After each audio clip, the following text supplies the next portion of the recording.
cargo trailer. Hopefully you can hear me all right. It's cold outside, so I got the heaters on, knocked a little dampness off, but as you can see, gotten some of the cabinets installed. Now, they're not all the way in. I just had to carry them out here and set them in. I did get the refrigerator cabinet screwed to the other base cabinets so I can get them lined up, and then I got them sitting back in the corner. I had to take the metal, there's a metal corner trim down there, it's like this here. Those are not bent on the same angle as what the actual walls are. So when I tried to set the cabinets back into the corner, they were being held out away from the walls because they bent this at a less angle so it would touch here and not hit back here. So if their corner isn't perfectly straight, like you can tell it isn't, you know, it didn't matter because it wasn't trying to sit in the corner. So I'll have to do something to cover those up, but it was easier just to get it out of the way so that the cabinets would sit all the way back against the wall, versus I could have cut the shelves off the cabinets enough or rounded them, cut them to fit that, but I'd rather just take it out so they set back nice and square against the wall. And I'll probably just take and cut that piece into sections and screw it in between, back there on the corners in between these shelves, and then I'll put it back there between here and where the countertop's going to go.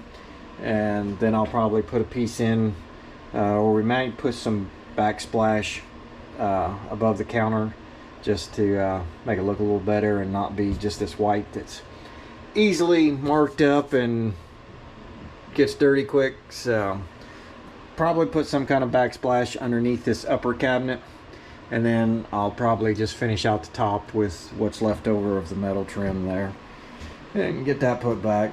But as far as now goes, I got the countertop. It's a rough cut. I left it oversized, but I cut it close so that way it would actually, I could move it around and get it fit in here. And so I'm going to fit that, test fit that, see how that works. And I got to test fit that upper cabinet and see how that works. And then if that fits all right, which I know it's not the right size yet, I'll have to get it set in there and go ahead and mark it out to finish cutting it to the exact size. And then once I do all that and everything's looking good, I got these stringers in here, and there is a be like a stud in the wall, but it's just a square tube, metal tube here that makes up the wall. There's one that runs up and down here, so I can screw through there, and then I can screw through the back of this cabinet. There's a stud, so I can put a screw in there and screw that back. And then I have stringers across here and here where I had it screwed in before, but I don't think those are going to line up with a stud. I'll have to measure, but I think the stud's going to be over here, because you can see there's screws here and here for where there's a stud there. So hopefully you guys can see all right. It's a little dark in here. Up here in the front, I'll probably have to do something with some lights later once I get figured out where everything's going to go. Looking pretty good. I like it with our new floor. Things are going to look good. And I guess I'll throw that countertop on and see how it works.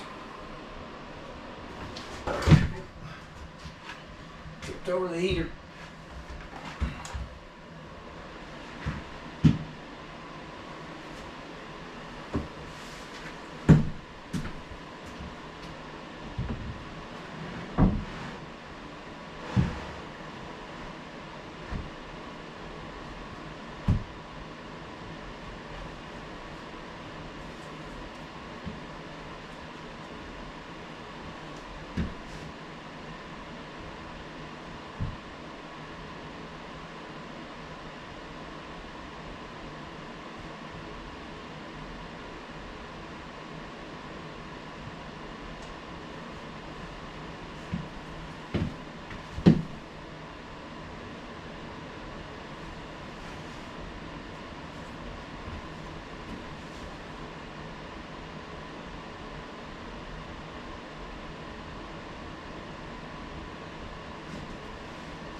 Well, it's close, but it's going to need trimmed up a little bit. Let me see. Square up against this cabinet, square up against the back wall, but then it starts to run out here. That's probably about 1/4 of an inch. So I can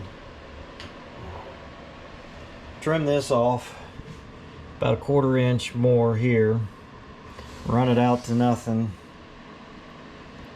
and then I will have to take a little more straight off this back, because as it goes back this way, it actually moves over this way because of the angle of the cabinets. As it goes back, it actually pushes into that wall. So to push over that way, I need to trim off some there, and that'll keep it square here. If I fix the square here and take a little bit off, it'll have enough to go back. I'll probably have to take 1/4 inch off the back to match moving back this 1/4 inch. So, but I left extra in the front, so that way won't have to worry about that. And I think I'm going to have to, I do want a little bit of an overhang over the front of the cabinet. Maybe not too much, but once I figure out exactly where the front of the countertop's going to go over, I may just cut this across on an angle, or maybe I'll round it. I don't know yet. Might just round it.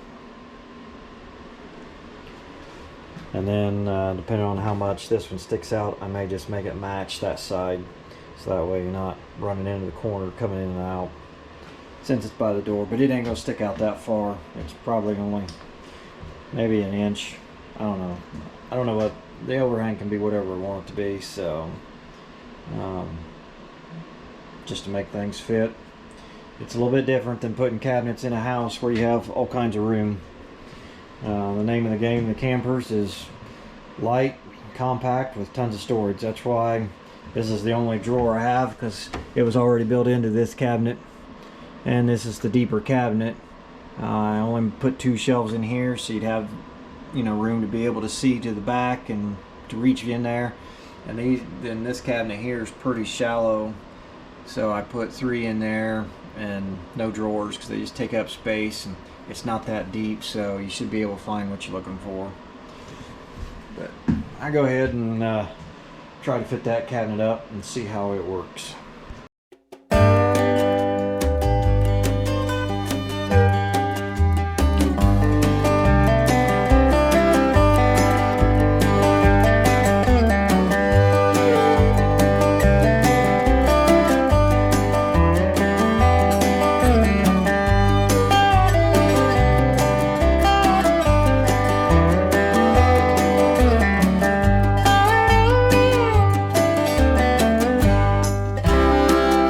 Just a little bit tight yet, so I think what I'm going to do is take this back down in the basement and set up my router and trim this off.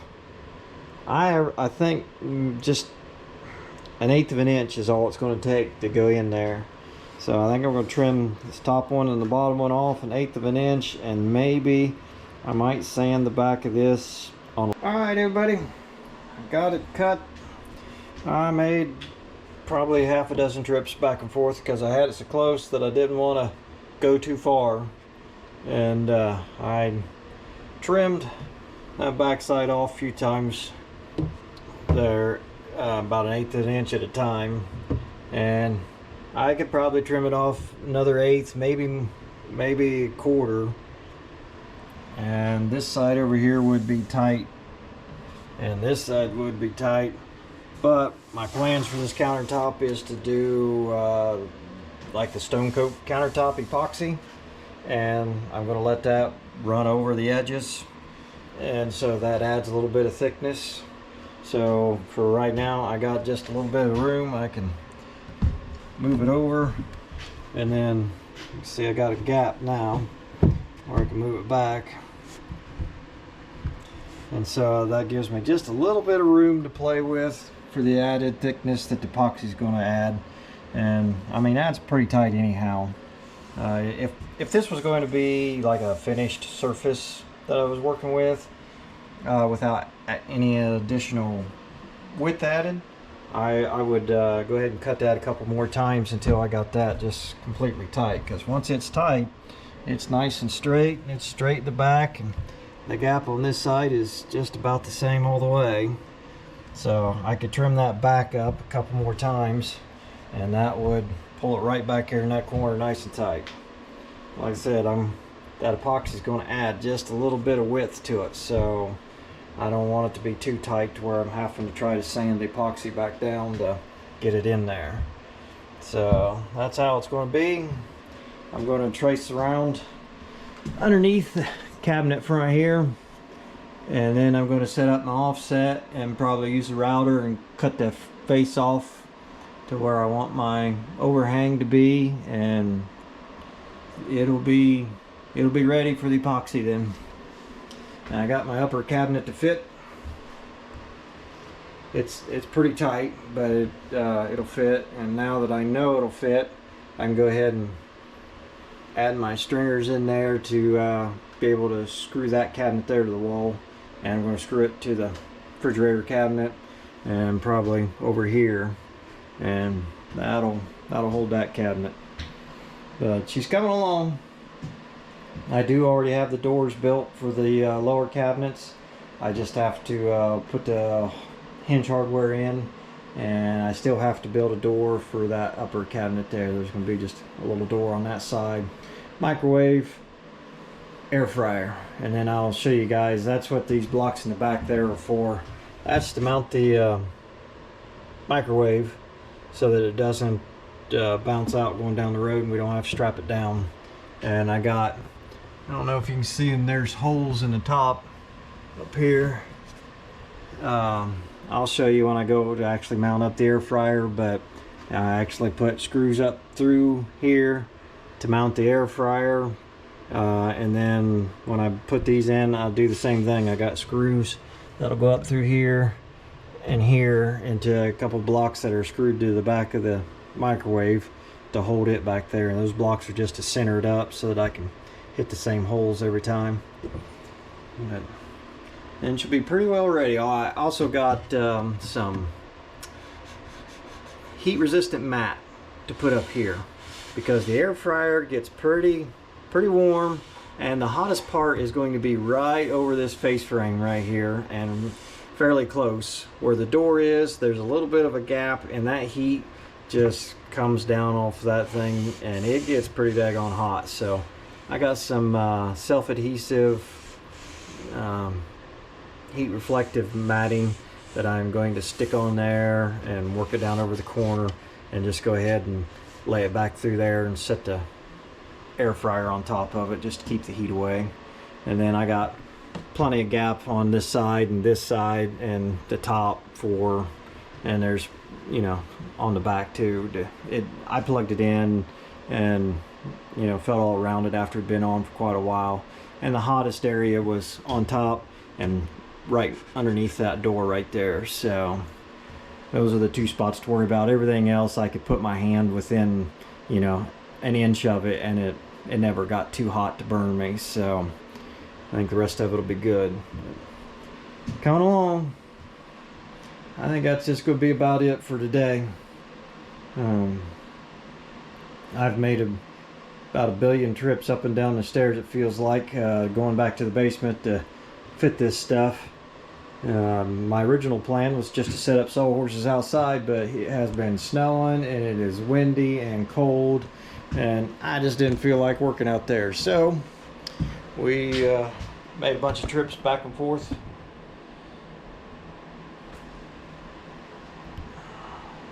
Made a bunch of trips back and forth to the basement, and just working off those extra calories, I guess. But that's about it for today, and I'm not sure when these videos are coming out. That's my editor-in-chief takes care of posting videos for when they come out. So if it's nice and toasty warm out in Ohio when you see this, you'll know that it's been a while since I posted it. Or it could be tomorrow, knowing Ohio weather. We'll see you. Till the next video. Hey everybody, back out here working on the camper. And I got the cabinet adjusted a little bit, and I put some more stretchers in to screw through to mount to the wall. And I got the countertop final fit. So everything looks good. I just got done test fitting everything. It still needs to be where it needs to be. And so I'm going to go ahead and screw the cabinets to the walls so that they don't move. And then I got to get my wife's input on how high to put the cabinet so that she can reach the stuff. And then I'll be, I don't know, probably once I get the cabinet screwed on, I'm going to work on running my electric over there. So I don't have the epoxy yet to do the countertop, and I can't really mount that top cabinet yet till I run the electric wire, because I'm going to have to notch the back of the cabinet to go over the conduit stuff that I got. So I'll show you what I got for that. I didn't want to have to mess with trying to run wire. There's not really a good way to take these panels off the walls. You pretty much have to start at one end and go all the way up to here. You have to start at the back and go all the way up to here to get behind the walls. And my electric is about halfway back the camper, so even if I could start at the front, it comes out better from the back. You can get it out from the front, but they started from the back and worked their way forward, so it's easier to start from the back and take it out, I'm guessing. But because stuff up here in the front kind of overlaps, so you got to take it all out one way or the other if you want to get behind these panels. You can actually get them out, but you can't get them back in because they got these strips in between that seals the seams and holds the seams together, because the seams are not on studs like you would build a house. They just used full sheets, and if it lined up with a stud, so be it. But none of them did. So they just use these plastic strips that go in between that are kind of like a H-beam.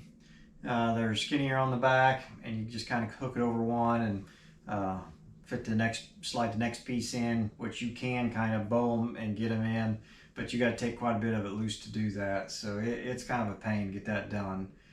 So I didn't want to run the electric up through the mess with taking the panels off to try to run the electric in the wall. 'Cause once I got it up, I can run it along these the corner trim. There's plenty of room behind there to run stuff, but then you got to come back out, and I got these metal raceways to run cable raceways with boxes that are they're really shallow box, so I don't have to try to recess them into the wall. Everything's going to mount just right on the wall. The raceways I'm going to keep down towards the floor or tucked in close to stuff wherever I can, so that it doesn't really stick out, and then mount the boxes and go from there. So I'm going to work on getting this thing screwed to the wall.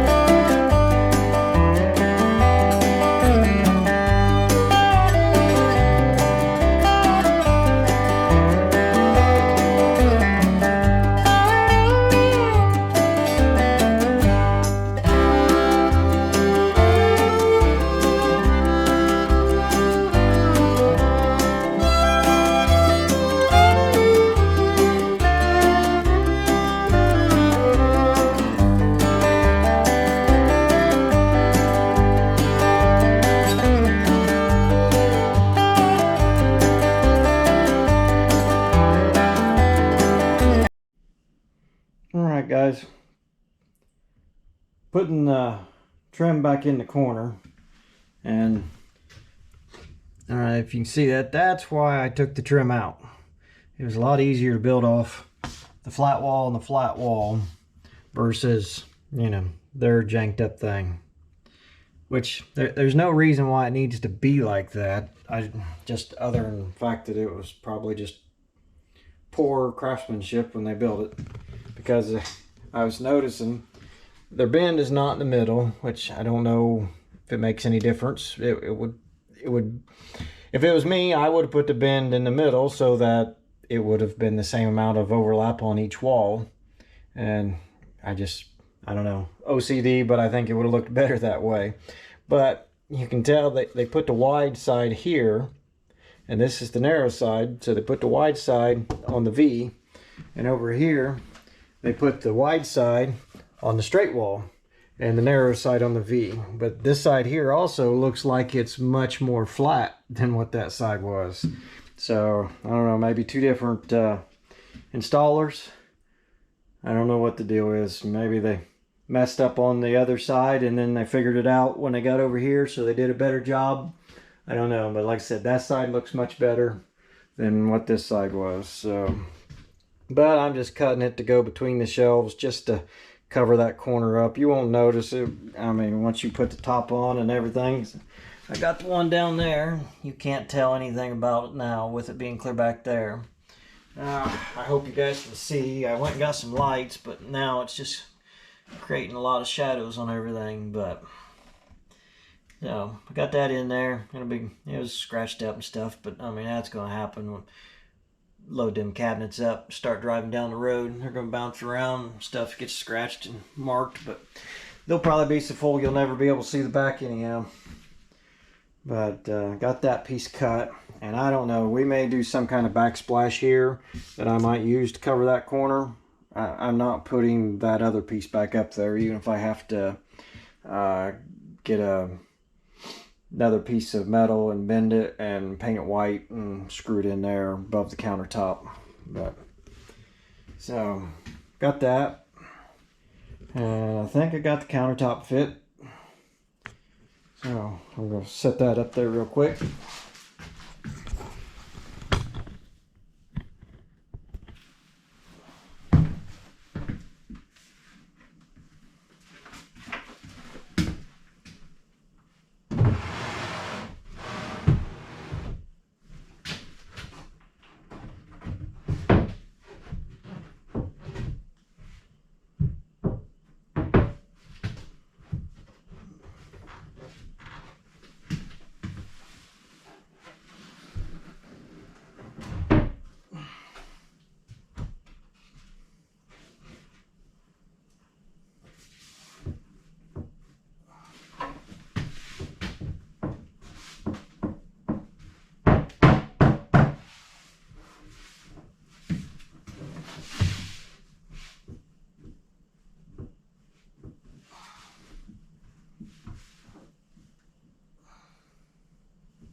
There we go. I was catching on that just a little bit. I think it'd be good enough. But got that all fit. So now I got to get my wife to let me know how high I can mount that upper cabinet. So that way I know where I can mount my electrical boxes and get that stuff ran.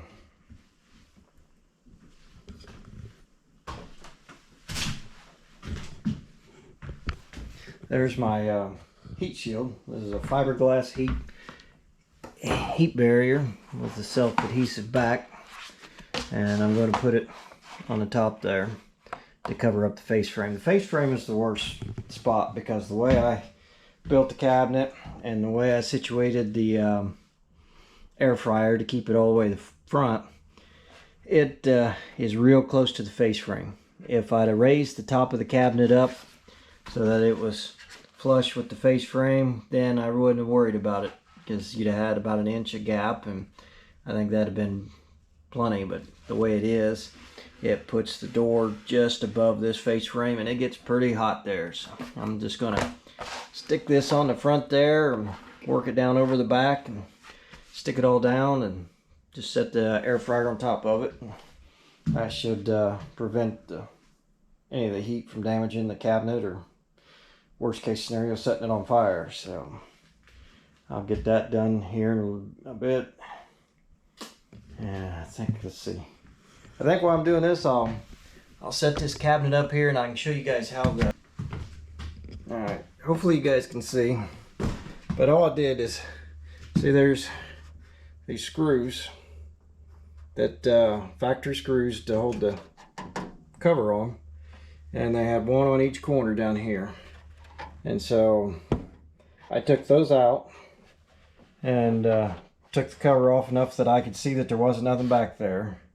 Now, if you guys do anything like this, it's up to you to make sure that you check that your screw is either no longer, when it's screwed in, than the factory screw, or that there's nothing inside there that you're going to screw into. So I made sure there wasn't nothing inside here because I couldn't get my screws to be exactly the right depth with me countersinking these holes and stuff. So, but I had plenty of room in there, so there's nothing on either side right there. So I countersunk those, put those metal screws through there to screw these blocks of wood to the microwave. And so what will happen then is when the cabinet's mounted, I'll slide the microwave in and I'll push it all the way back. This is hard to do with one hand from the back, but those blocks will line it up and I won't be able to go back no more. And then I can just reach underneath and put my screw up through into these blocks, and then that'll keep that from being able to slide out. These blocks will help keep it from wanting to slide side to side, and it'll stay put. And that's pretty much how my microwave, or I did the refrigerator too. I mounted these blocks back here, which these actually help hold it down too. The refrigerator slides in underneath of that block, and the edge of the refrigerator slides against the side, and that lines it right up. And then I have blocks of wood mounted inside the bottom of the refrigerator where there's nothing, and then I just screw up through the bottom, and it's held it in there for, I think this will be the 4th year now, so it's held that in there for 3 years, and never once has it looked like it's even tried to move. So we'll be good. So I'm gonna get this back out of here and go see if I can't snag the wife for a second to tell me how high this thing needs to be. Alright, got this started, and seems to be sticking pretty well. I ain't too worried about this little bit of the front of the face frame. It'll be fine. Plus, like, the hottest spot was right over here, because the controls are over here, and it was like this part of the door right here is where it had like a air leak or something that a bunch of heat come out. So, but so far the stuff seems to be pretty sticky, but like it's staying put. It's a little bit stiff because see, it kind of holds its shape when you bend it. So I was worried it wouldn't want to bend this 90 here and stay, but I just peeled it back some all across the front so I could get this down without the rest of it sticking. And then I've just been working my way back, pulling it back. But I did have a couple places hit, and while I was trying to pull this corner in, and it would slide. And you can see it kind of slides just a little bit, but it's staying stuck pretty good. So I'm just going to finish pulling that off there and work it down, and we'll be good there. This was just on, picked up a sheet on Amazon for cheap, so it was a little bit longer than what I needed, so I just cut it with a pair of scissors and get this put on there.